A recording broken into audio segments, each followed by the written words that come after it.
Alright, hello everybody, good day to you all. Thank you for tuning in. My name is Maddie Lynn and this is Cleopatra in the flesh, or fur. And she's got the very real job of anchoring in the frequency of peace by embodying the purr. Yeah, she'll do well. She'll hang out for this little video. So, thank you for tuning in to the IC channel, a podcast channel, YouTube thing that I had created some time ago to begin to articulate the fact that we are always beginning through the process of this reality. As time unfolds, we are growing in perspective and within the absorbing of information from our waves of life. We come to see grander and greater what it is life is showing us through the moment in which we sail, we move, we flow. So the idea of the sea is our connection to a very expansive place that is pretty incomprehensible, pretty far out from our ability to comprehend how expansive, how much potential exists and lies within our process. So, take some time to process the fact of the matter as well, that time being a construct of all of this man-made notions to control or direct mankind to adhere to a system in which we operate for the powers that be. So for all that to be, I also be, and we be quite well these days. Fast track my little last years of life. I resigned as a nurse because Big Pharma decided that either I get on board or I walk the plank in that metaphorical notion, or that analogy of us at sea. And so I chose to walk the plank, and I jumped headfirst into my potential. I was like, hey, can't see myself here no longer. Goodbye, peace out. And long story short, life has been a wild ride. Before that, during that, after that, we're still here, so the wildness will continue for eternity. And so finding yourself solid ground to, gather yourself and become a little coherent as to where's up and where's down, where's forward, where's back. Okay, here we are. Carry on. So I definitely am somebody to have been trained in observing circumstances, individuals, as the nurse that I be. I genuinely want and align myself to support others. And so these days, what I have learned is I have to be the change. And I know that, I have known that, but that lesson has come back again and again in the face, like a big wave washing me, going, be the change.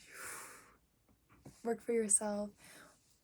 Work for yourself, as I say out loud, that's a way to summarize what it means. So to do for yourself what you would do for others is the way that you can lead the example as to human example, how to human body, human being, human becoming. How do you do the human? Well, the human, ought to be done, not, the human do you, because we have that conscious ability to apply ourselves and to move past the monkey mind into ways of higher thought and refined being. Refined is choice word here. So what we're here to learn is to be our best selves. Yes? Cleo says yes. Cleo's like, yep, I'm not here to be anything other than the best cat in the entire world, because that's true. She'll tell you that. Say less. So, to be our best selves, we kind of have to do things wrong first, yeah? Argue me that one. Good luck. I'll wait in another paradigm because I'm going to keep talking. The patience I have to figure that out, endless. The patience I have for ignorance and blatant idiocy. Many words want to come out, but I'm trying to be nice, as always. But yeah, the patience I have for that kind of stuff, near zero now. And I even find that I have a physical response to those kinds of experiences where before I could bite my tongue pretty easily, smile and nod, Now I'm calling it out, using my language, being direct and vocalizing the things that I experience and feel and see. Because if I'm inside of a situation, what I perceive as true is true for me, just as how it is the case for everybody else involved.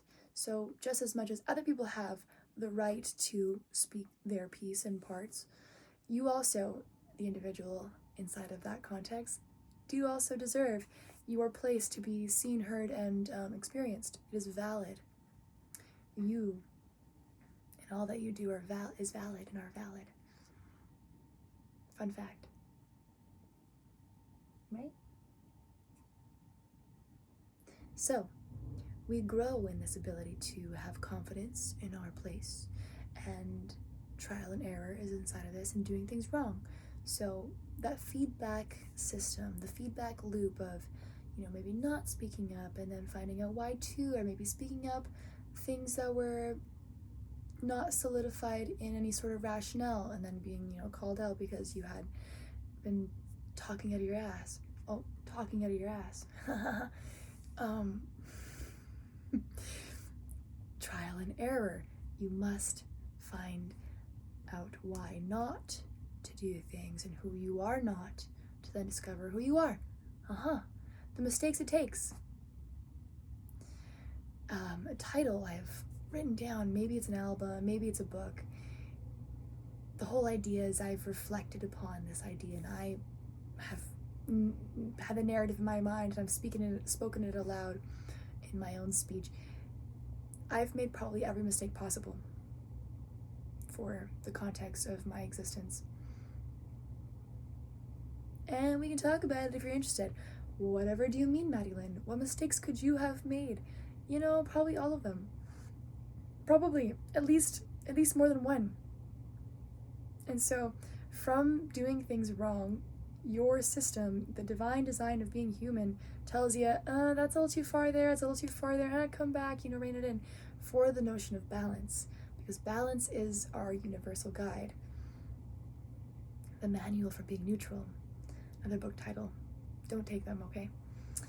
So, for example, let's talk about hair just for a brief second. I used to shampoo twice a day back in the day because I was shampooing daily, using the worst products for your hair and your system because they disrupt your hormones by having cancer-causing perfumes and hormone-disrupting elements that affect you and your growth and your healing ability. So anyways, once a day turned into twice a day because by the end of the day, my hair was already greasy. Go figure, because obviously it wasn't clean, so I gotta clean it again. So anyways, that worked up and I had such a hard time going from twice a day to once a day to here we are now washing maybe every 3 days to every 5 days, sometimes once a week, because I've learned I don't actually have to wash and remove the oils of my hair if I'm eating well and clean for the most part. It's good to get a sweat on and I rinse, the shampoo thing is just less frequent. So on top of that idea, what I do to my hair, I used to mangle it into a bun, pull it all the way up and knot it in a little ball and throw a scrunchie on it. Good to go. Went into the nursing context, worked full days, and sometimes slept in that bun. Sometimes just ripped it out and redid it and it was a bigger bun. Did not take care of my hair, she says. And so these days, I wash it and do nothing. Nothing. I find if I scrunch a bit of the water out, it's okay for sure. But if I just leave it to dry, my hair is actually happy to have the moisture in it. You know, not like taking it all out and away. And long story short, it's gotten this lovely natural little curl going. Less is more in this context, and it's very apparent for a lot of things. So without diving into how to take care of yourself and all that, you know, lovely conversation of essentials that I love, I mostly want to say that through my personal experience, I've learned through relationships and my career and my sense of self and worth, how to actually care about yourself. I know, right? Crazy idea. Why to invest in your own well-being? Why is such a funny thing to consider? Just that the fact that you exist means you're deserving of the finer things, to live a refined life that isn't, you know, out of your means. It's within your right as an individual to have quality ingredients so that the recipe for success is going to result in the best version of you. So there are baby steps to becoming aware of what you may need, realizing you have needs, and you go, oh my gosh, what? I didn't know I needed this, and that.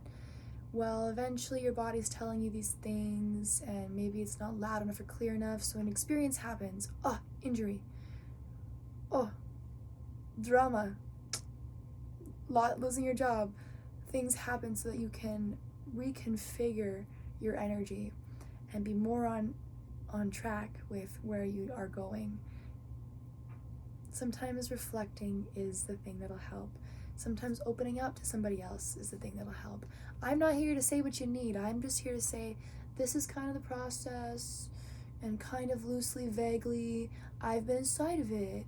And yeah, like, I'm always going to be inside of it, and I'm kind of always going to be the person that likes to talk about it because talking about it helps. I've always kind of talked about things, and even in certain worlds, it was discouraged, like, don't bring that up in this world because you'll be looked down upon or you'll be judged. If those people are judging me, that's for them to reflect on and realize why they carry judgments and hold, you know, perspectives that are harmful to other people or themselves, when actually there are reasons and experiences that are outside of control that we have, you know, our ability to express. It's our responsibility, it's our ability to respond to these circumstances, to shed light and go, hey, I am here inside of this context of the world. You are here too, and I'm so amazed and, you know, present and proud and grounded in the moment to share my light with you as you share your light with me. Namaste. You know? It's the most beautiful thing to express to another person that you're there in that moment, because you really don't, you can't guarantee the future. You can't be certain, and you can't be sure that, you know, you go past where you are. So showing up with as much love as possible, because then and there is when you can apply yourself. So here we are, applying ourselves. And monologuing, I don't do it very often. It's in my brain, you know. I'm definitely running my track quite often and quite fast. So anyways, the monologuing notion is to speak a little bit in a streamline of all that I have come through and am focused and attuned to. I've figured out from what not to do some things, and I like to, you know, share and shed light about what works for certain aspects and for certain, you know, circumstances. And if I don't have the answers, I don't have the answers, but I say I don't have answers. I don't try and, like, come up with answers for you when I don't have answers. And answers, I'm saying a whole bunch, because there are answers, and the only way to find out what they are is by asking questions. So, the best thing I could leave you with is not only the reminder to ask yourself questions, but to ask other people questions. Question them. Hey, friend, person, acquaintance, colleague, janitor, mail lady, why are you so happy? Why do you look so clear? Why are you tired? Why are your eyes so tired? Why does your voice sound so sad? Why do you always talk about light? Why do you always talk about the path and transitions? What are you doing that's helping you be centered? How are you so full of peace? How do you come up with all of your ideas? Where are you sourcing your images from? What is going on in your mind's eye? Where do you see yourself in the next few months, few years? What does reality mean to you? I could keep going. I'll leave you with a little poem here. So, it's inspired from the Yoga Sutras, and this little insert is talking about the notion of samyamat, constraint, by constraint. So by samyamat, by constraint on a moment, and on the continuous flow of moments, the yogi gains exalted knowledge, free from the limitations of time and space. So my ability to respond, desire to do things in a way of putting my own words to it. So, poem or something like that.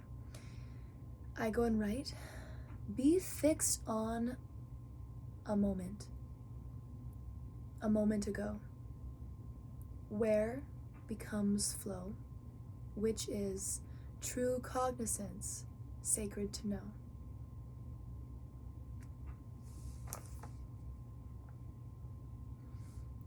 I will remind in this moment that there are more invitations than not to find practices, endeavor to embark and explore in order to discover ways to understand your process. We're individuals. I can't say for you, and you really can't say for me. And hopefully don't try and say for anybody else. Maybe just encourage them to embark upon the discovery that is ahead of them. And by finding little moments to take for yourself, you will actually actualize reality as you realize what it really is in actual time. Because you can't force that rhythm nor rhyme. Oh, yes. Cutest cat. She really did her job. Made sure we're just zen-do.